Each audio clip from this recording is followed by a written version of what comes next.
Will come to order without objection. The committee may recess at any point.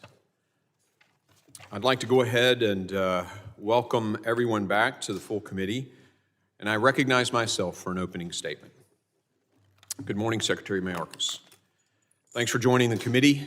We look forward to hearing from you as we discuss the department's budget and the crisis this administration has created at our southwest border. This year, we recognize the department's 20th anniversary and thank the many public servants, past and present, who have worked tirelessly to keep our homeland safe. In the aftermath of 9/11, the department was created to safeguard the American people. This mission includes securing the U.S. borders and approaches. Mr. Secretary, you took an oath where you swore to support and defend the Constitution of the United States against all enemies, foreign and domestic, and well and faithfully discharge the duties of the office. Your job is to protect the homeland. And one of those obvious duties is to secure the United States sovereign borders and to implement the laws duly passed by Congress. However, you have not secured our borders, Mr. Secretary, and I believe you've done so intentionally.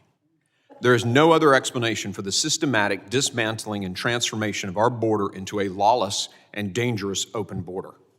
You've asserted in the past that it's an issue of resources, but the numbers show a very different story. In just the 2 years of your tenure, more people have crossed our southern border into the United States than the previous 12 years of 2 administrations combined. Did the budget suddenly decrease and result in this massive surge? No. Did the number of Border Patrol agents suddenly get cut in January of 2021? No. What got cut were 89 effective policies. As Chief Ortiz told us in our hearing in McAllen, Texas, we don't have a resource crisis, we have a policy crisis. We will fulfill our obligation to the American people and our oath to the Constitution. Secretary Mayorkas, need I remind you that Congress makes the laws and the executive branch is obligated to follow those laws? Apparently, the answer to that question is yes, because since you've become secretary, you've disregarded the laws written by this branch of government, laws passed by both Republicans and Democrats. Behind me, you can see a list of the ways you've made our border and our country less secure. You intentionally ended all construction of and contracts to build the border wall system. You attempted to terminate the migrant protection protocols, remain in Mexico policy, and when these efforts failed you, refused to fully enforce the policy. You illegally and without congressional approval created mass parole programs for countries like Cuba, Haiti, Nicaragua, and Venezuela, and expanded the use of the CBP-1 app to facilitate these programs. This is ultimately playing a shell game, Mr. Secretary, wherein those who would otherwise come illegally with no justification for entry now get to enter under the pretense of legality. You lowered the credible fear standards, so even illegal border crossers who've broken the laws of the United States can claim asylum despite knowing that 9 out of 10 claims will be found illegitimate. You instructed ICE agents not to detain or deport the vast majority of individuals illegally in the country, while also stating that the crime of being in the country illegally is by itself no longer grounds for removal. You just made that up.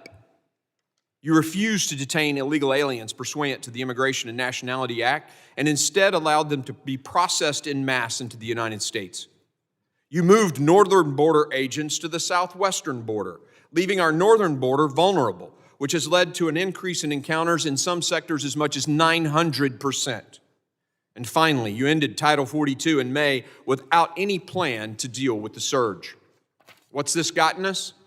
Well, here behind me, you can see the results. Unfortunately, the facts are overwhelming. More than 5 million encounters at the southwest border since President Biden took office. 1.4 million gotaways, known gotaways, who evaded U.S. Border Patrol agents since President Biden took office. And these are only the ones we know about. We learned from U.S. Border Patrol Chief Ortiz that these numbers are likely 20% higher. 80 individuals on the terrorist watch list have crossed the southwest border so far in FY23. 14,148 pounds of fentanyl seized in 23, enough to kill the entire U.S. population. The U.S. population you swore to defend and protect over 9.5 times. And this is only the amount we know about. We have no idea how much of this poison is actually being brought into the country by drug smugglers taking advantage of our porous border and your lax policies. Last month, this committee held a hearing in McAllen where Chief Ortiz stated under oath that DHS does not have the operational control of our borders, contradicting testimony that you previously gave before this committee. Chief Ortiz went on to say that 5 of our 9 sectors of our southwest border are under the control of the drug cartels. Unimaginable. Secretary Mayorkas, your reckless border policies are enriching the drug cartels, and these cartels are laughing in our face. They find it amusing that the most powerful nation on earth is not only unwilling to stop them, but is actively facilitating their business model.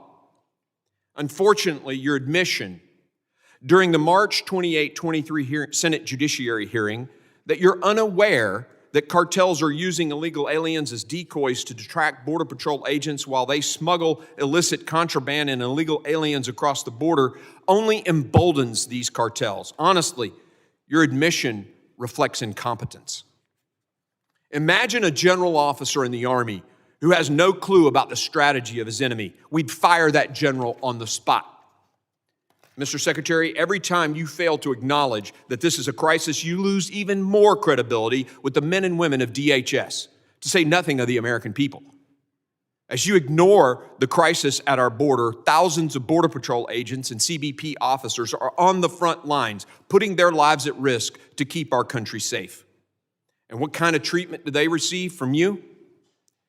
They're accused of whipping migrants crossing the border. And now we find out that your department knew the whole time that this report was bogus. You went on national television and vilified these agents of the Horse Patrol Unit.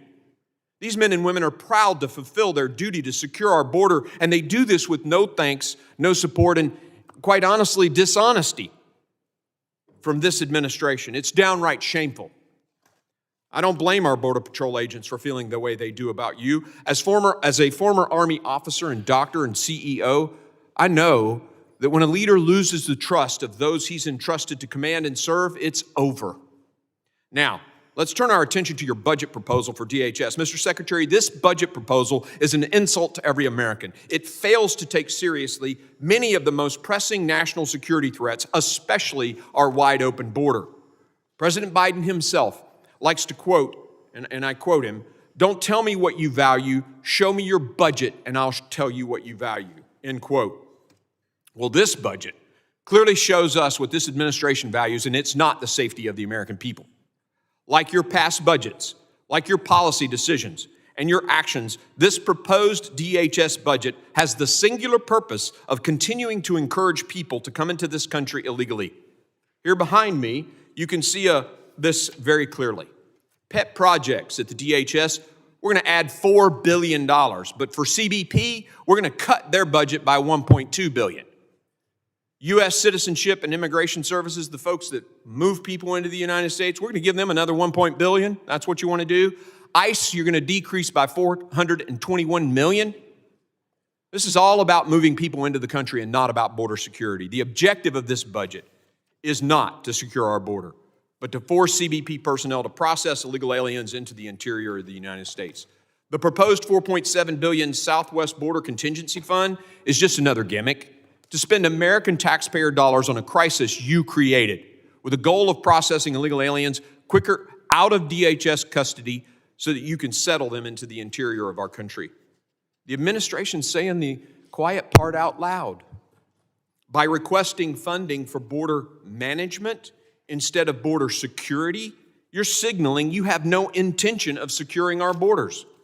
Instead of spending any money on wall construction that would actually have both a practical and deterrent impact, the administration has proposed spending $3.9 billion of DHS money on a climate resilience program. Meanwhile, you propose spending a mere $40 million to combat fentanyl that's devastating our country.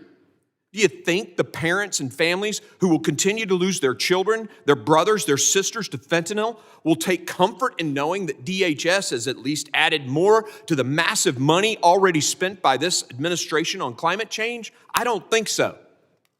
Mr. Secretary, I could go on, but I will yield. I do hope you've come here today ready to be honest with the American people, because if you're bold enough to make these policy decisions, you should be brave enough to own up to them and their consequences.